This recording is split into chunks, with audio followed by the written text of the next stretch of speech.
This is an ultimate global podcast. Hello, and welcome to our Daily Dose podcast, covering all about day-to-day global affairs.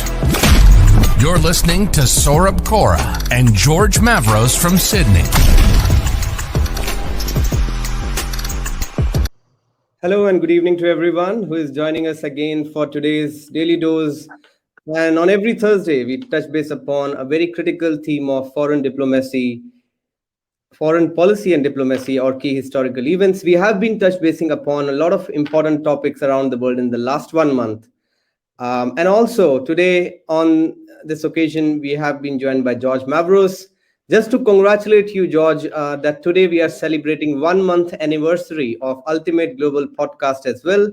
We started with Ultimate Global Podcast on the 30th of August, 2021. So today we have officially completed a month.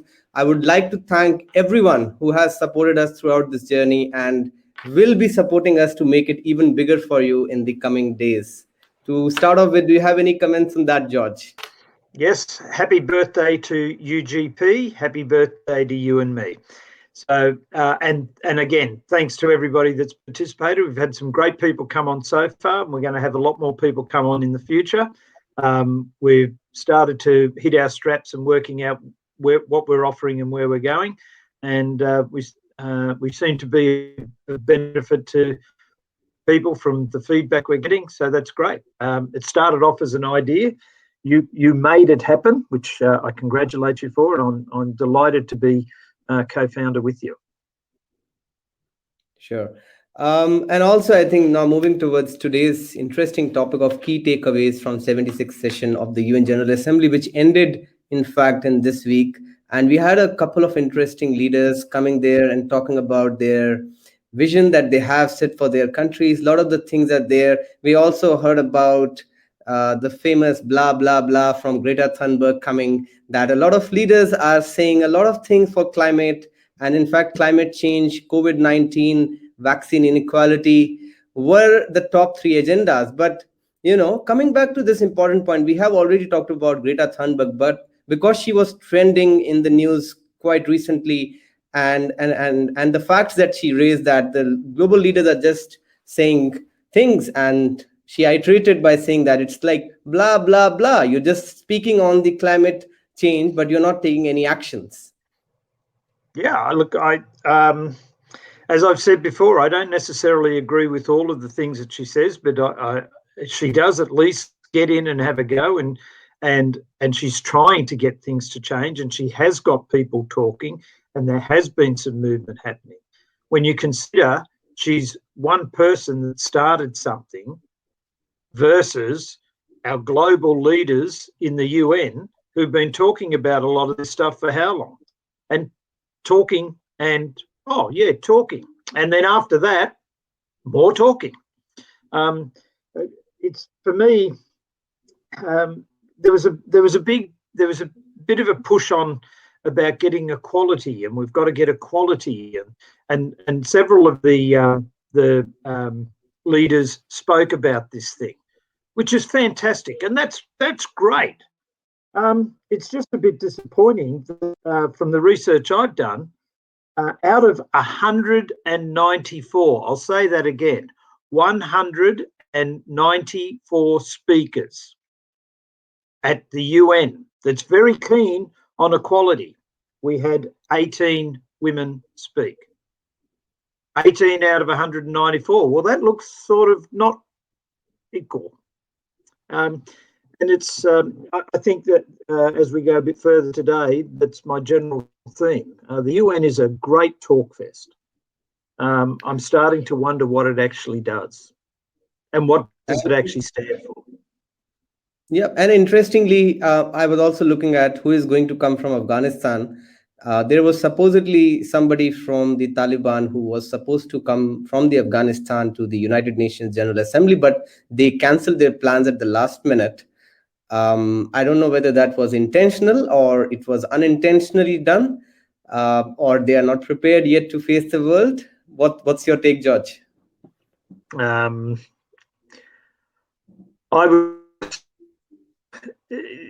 I had heard some time back that they were supposed to since the fall and that they were supposed to be coming, and I couldn't understand that they would so soon, and I thought it was going to, if they did, it was going to be an interesting a show. So I'm not sure whether they cancelled or somebody suggested that they cancelled, but it doesn't surprise me that they didn't attend. I'm not sure this move is the one for them to be at. Sure, sure. Now, looking at the key points, raised by Joe Biden at the United Nations General Assembly, George, he started off with his notion of ending the pandemic as soon as possible. Also, he addressed the climate crisis, as we just talked about, and he also touched base upon the current threat of terrorism that we face.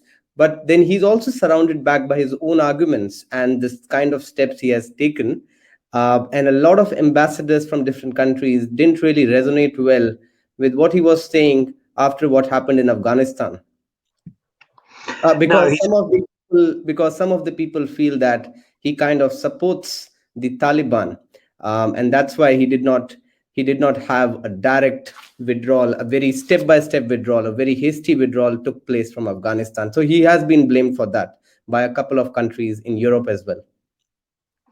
yeah, I don't think it's fair to say that he supports the Taliban, but certainly, and again, we've touched on this previously. He was in somewhat of between a rock and a hard place because there were commitments made, and also it was part of his presidential run that this was going to happen. But it's still to this day beggars belief that we could exit the way that we all exited, without thinking of the consequences of what's going to happen. There's still people trapped in there from America. There's still people there from Australia. There's still locals that are in fear of their life. So whilst I wouldn't say that he supported them, they didn't exit in a non-supporting way as they could. That's not good English at all, but I think people will understand what I'm saying. And it's almost like, well, because I didn't help them. No, you didn't. But if you sit back and do nothing, is it the same as helping anyway? Or you certainly didn't hinder. But yeah, it's. I thought there was a number of talks and a number of mentions about the South China Sea and about terrorism without actually naming places like China or Pakistan. There was we didn't mention them by name, but it was fairly obvious where those comments were directed. And I think for me, there's still this nagging thing that even Mr. Moby, he gave a great talk and he talked about a whole lot of things, and I read where he's very popular with the Indian community in America and lots of great stuff and all of that. And he called out the UN and said, we've got to look at our own credibility and things like that, which is great.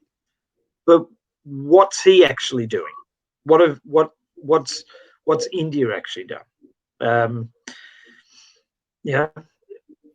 Absolutely.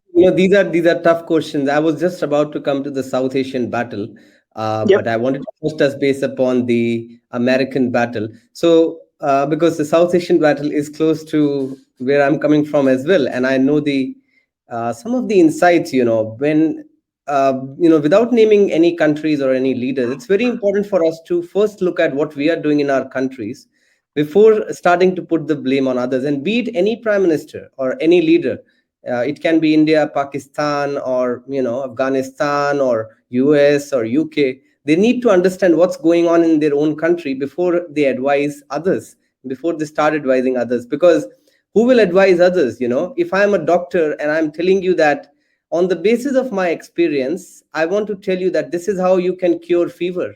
This is how you can cure this. But if I'm not doing the right thing on my own as a doctor, I'm a foolish advising you, isn't it? Yep, it's one of those interesting things where they seem to be able to tell us a whole lot about what they can do and what other countries could do and what should happen here, there, and there. Somebody's not looking in their own backyard, and it's not just one or two. There's many, and look, even Australia's not immune to that either. We've talked a whole lot of stuff about a whole lot of stuff. But are we doing as much as we could in things like climate change? Are we doing, and again, I've made it very clear. I'm not a person that says that we should get rid of mining overnight. I'm not a person that says we should get rid of coal overnight. I understand that we need to think about and address it. But are we doing enough to address the issues that we should be so that we can move forward? And I don't think we are. And I think many leaders in many countries at the moment could be held accountable for that same sort of inaction. And the US is what was it actually set up for? What's it actually doing? So what was it actually set up for, and what is it actually doing? And it was set up to take action. It was set up for us to have a united, that's what came up with a great name. Let's actually do something about that, fellas. It's the United Nations, and we want to do this. Okay, but are we doing it, or are we just talking a lot about it? Absolutely. Coming back to the Indian and the South Asian rivalry that we have back there in the South Asian backyard, as you might say, what you can see is that there is some sort of blame game happening over one particular state, as you might be knowing, Jammu and Kashmir. It's a disputed territory for a long time after independence of both the countries, and they divided into two parts. And it has been a disputed territory where Pakistan has clearly mentioned that they're not going to talk to India unless and until they take back their 370 rule, the new rule, that allows a lot of things in 370, the independence. It gives more independence to Kashmir, as per what Prime Minister Modi suggests. But, different countries have different ways of looking into the same rule. And on the other side, Mr. Modi is defining that terrorism is terrorism, which I would agree with, that there is nothing called as good terrorism or bad terrorism. And I think we touched base upon that with Mariam as well, that if a terrorist is helping you in your defense, your country's defense, you call it as a good terrorist. And if it is working against you, killing your own people in some or the other way, you could start calling it as a bad terrorism. So that's somehow I think the countries need to get rid of. But it's very, very difficult considering the political notions that these countries have. Yeah, well, I mean, fortunately for both Australia and India, you and I don't represent a government, and we're not representing a government authority. So what we say, if we're offending people, we're just a couple of guys off the street having a say. But I'd like to think that we're representing what a lot of the average person is thinking about. And it was amazing that the great hoo-ha in that Pakistan raised when the Americans invaded and knocked off Osama. But he was sitting in your backyard, and he was there for how long? And these people coming in and doing this and doing that. Yep, but they were sitting in your backyard. And what did you do for so long? And it's a bit like the argument between Pakistan and India, and they're saying, "Oh, you've got to do this, you've got to do that." Well, hang on. What are you doing to actually stop the terrorism? What are you doing to actually stop people in this area? The older I get, the less enthusiastic I am about governments. I don't know what the alternate answer is, because you can't have chaos and you can't have anarchy, and you can't have the rule of the gun. But it seems to me that we're going through a stage where our governments are really good at talking. But that's about it. Whether we agree or disagree, in one sense, I was delighted that the Americans, the British and Australia actually made a damn decision on the submarines. Now, that's a controversial decision, especially if you were a poor old Australian diplomat going over to France. So that would have been an interesting couple of days for him. And I don't think Mr. Morrison's been given the warmest of welcomes in his recent visits. But at least we made a decision, and the new Quad and the Japan and all of that, they've not just kept talking and talking about it. Somebody's finally made a decision and doing something to say to China, well, listen, Australia mightn't be the biggest bloke on the block, but now he's got a couple of big fellas standing behind him. Absolutely. And also in the last week, George, we discussed about this rivalry between Australia and France after the new triangular partnership has taken place between Australia, UK, and US. And this was also raised in this UN General Assembly where, they were not talking directly about each other. And there was some sort of anger, frustration from the side of France that suddenly this deal, a big deal that was signed, has gone into the garbage suddenly without any notice. So again, I think we also already discussed about that, but what are your thoughts on that? Well, again, I said the other day on this that I fully accept France has every right to be angry because of the way it was done. Whether the decision is right, wrong, or indifferent, that's one thing, but it's the way it was done. This is an ally of those three countries. This is a partner of those three countries in many different things, and basically they were left out of the discussion totally until the end. And the only part of the discussion that they were brought into was "see you later." It's happened. That side of it, I think France has every right to feel a bit hard done by. I don't, as an Australian, I'm embarrassed about that. I was particularly annoyed the other day when I was listening to Morrison, and I've said to people before, fundamentally, I am a Liberal voter. So this is not because I don't vote Liberal, right? I generally vote Liberal. So I declare my position straight up front. But that doesn't stop me being able to see something and say that's wrong. And when Morrison was challenged about the way we treated France, all he wanted to do was prattle on about what a great decision and this is going to be great for us, for our defence. We're not arguing that, Prime Minister. I'm not arguing that with you. What I'm arguing with you is how you've dealt with it.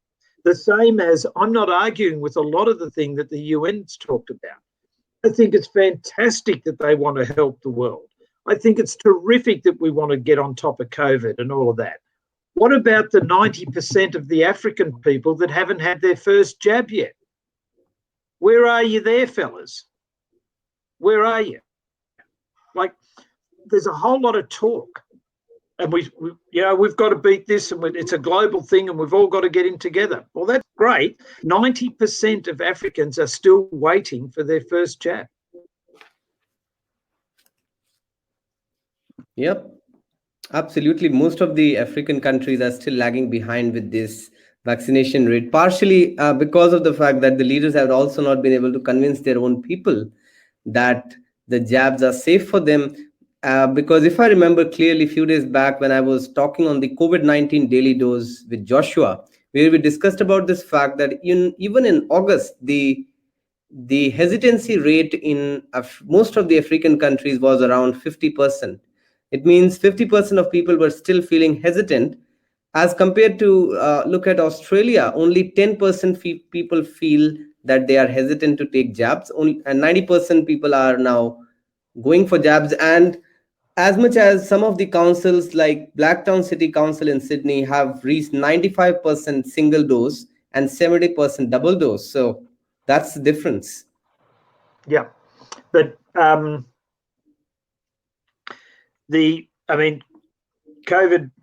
is very just like the pandemic. COVID has the ability to take over many a conversation, and so we could both keep going on that. But let's get back to the UN part of this, because we can have that discussion at another podcast.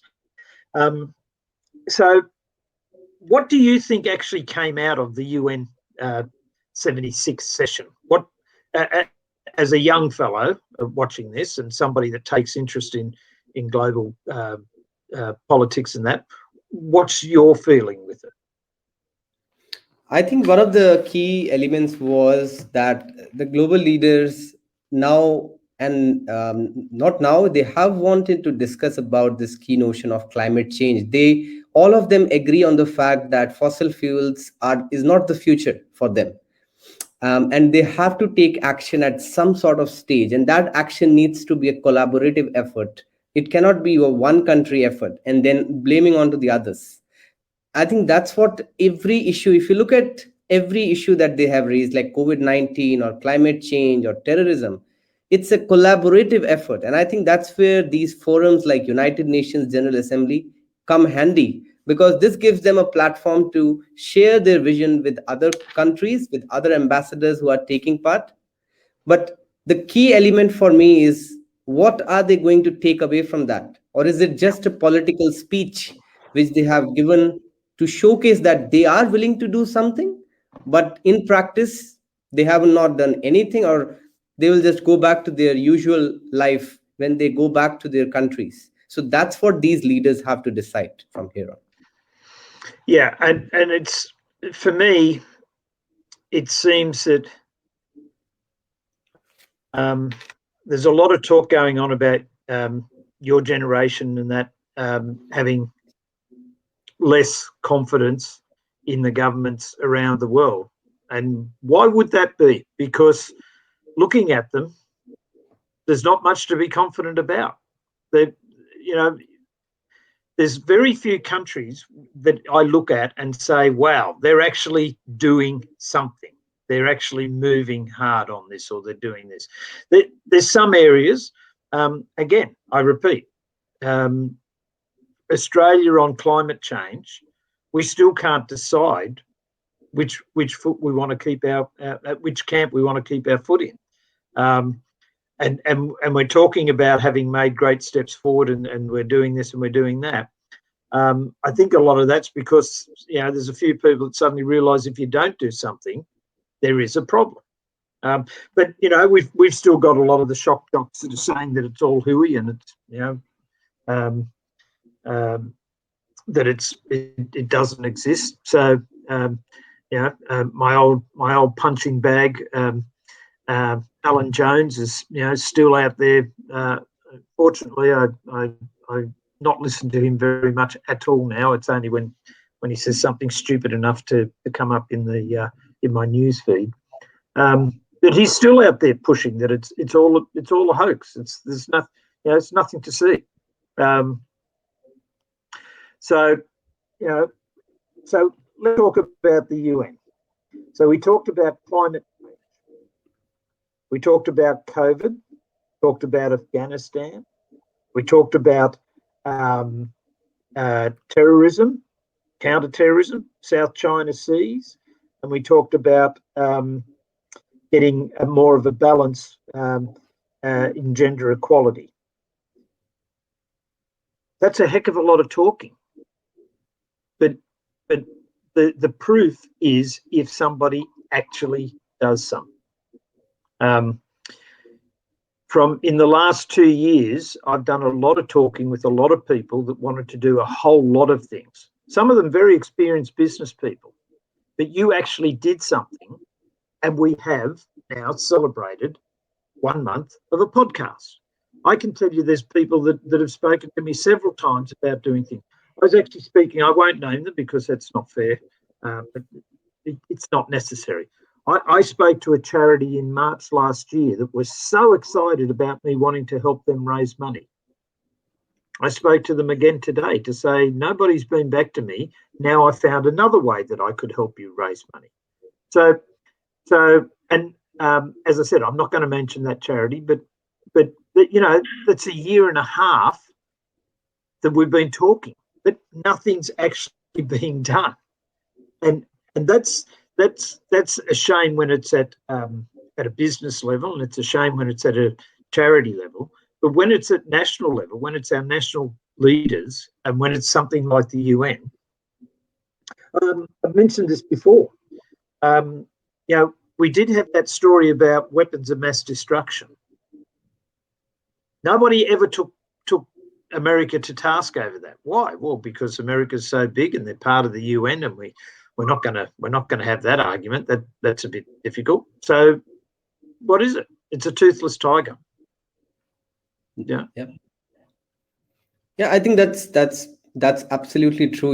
Unless and until you do not see the actions happening in the real world, you cannot just be saying all the things. And that's why I agree with Greta Thunberg when she was talking at the world stage, many of whom again might criticize her by saying that, she's a politician. She's kind of a Swedish politician who's trying to publicize herself as one of the future leaders of Sweden, and she wants to just gain her mark on the world platform. But then, at the end of the day, you have to look at what she is saying is not incorrect at all. She's just presenting you the facts of climate change, and all those facts have got a scientific evidence. These are facts presented on the basis of certain years of research by scientists. These are not her facts. She's just presenting the facts which the world doesn't want to present in front of which the world leaders don't want to present in front of the world, or they don't want to have the action done. So I think I think it's worse than that. I think it's worse than that, because it's not that they disagree. It's nobody's really come out and shot her down in flames and said, well, this is totally wrong, and this is totally wrong, and this is totally wrong. Everybody goes, oh, yes. Oh, I'm glad that you came, and let's clap her in, and terrific. Okay, but what did you actually do about it? Oh, well, we've set goals and we've set targets. Okay, well, let's you and I set a goal to have $1 million by tomorrow. There's a good goal. And no child will starve in Australia by the end of next week. There's another fantastic goal. But what is it? It's just a goal. If you're not working towards, from my business coaching, it's no point in having a goal and setting it if you don't actually move towards it. And I can't believe that with the supposed brain power that we've got, and think of the money that's been spent on this session.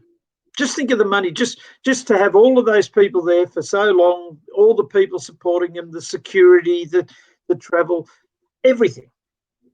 If it's not actually moving forward, what is the point? What is the point?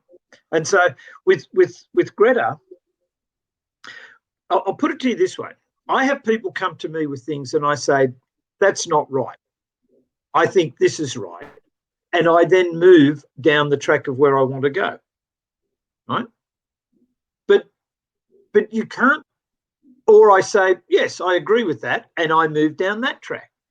But what's happening is they're either saying she's crazy and ignore her, and we're doing nothing, or, oh no, very good point. Thank you for coming. And it's I forget how old she is now, but 15 or 16 or whatever. Certainly she was that age when she started all of this. Oh yes, thank you very much for helping us out with all of that. But what are they actually doing? What have we actually done? I mean, our own government here is still arguing as to what we're going to do. You had the Labor Party try to win an election by saying they were going to have electric cars by 2030, which was ridiculous. If you just think of the economic impact to the community, if every single person had to get rid of their petrol and diesel car by 2030, like that, it was just a crazy thing. Oh, how are you going to charge them? Well, we don't know that yet. but it's a great goal. Fortunately, nobody believed that nonsense. But why set a goal? You know, you and I might, as I said, you and I might as well set a goal. We're going to have $1 million by tomorrow. There you go. That's a great goal. Not likely, but it's a great goal. Yeah, but so I also feel where is the UN actually showing us? Where are the individual leaders of the UN actually going to show us what they're doing to move forward? Not sideways, which is what I think we've been doing for a long time now on many topics.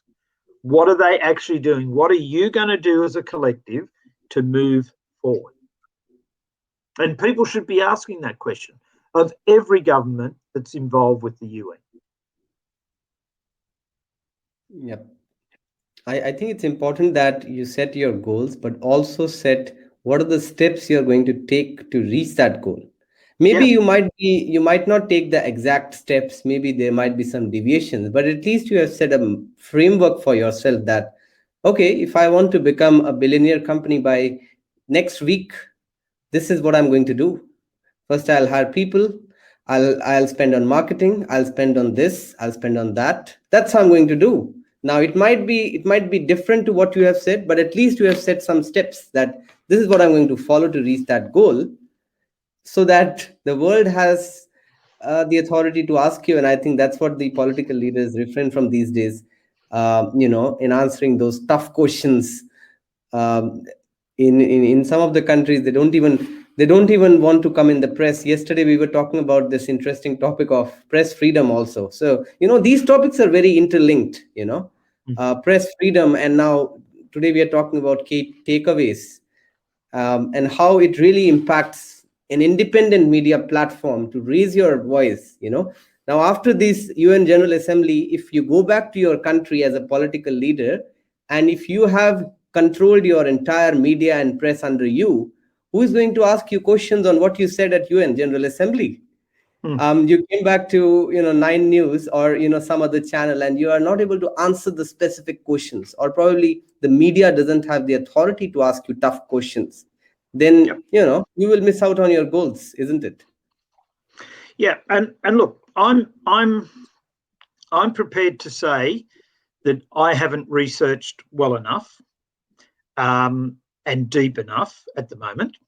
And so there very well may be some specific items that they've agreed to. They've talked about what we need to do or what we need to head towards, but maybe in the next day or so, and certainly by this time next week, I'll be very interested to see where I've overlooked, because there's actually a specific list of what we're going to do and what each country is committed. We're going to do this by such and such a date.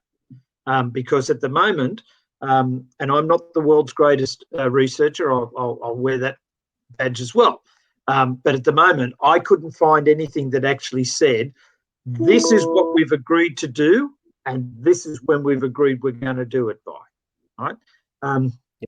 I know when the grand final's on, because everybody agreed that's being played this weekend.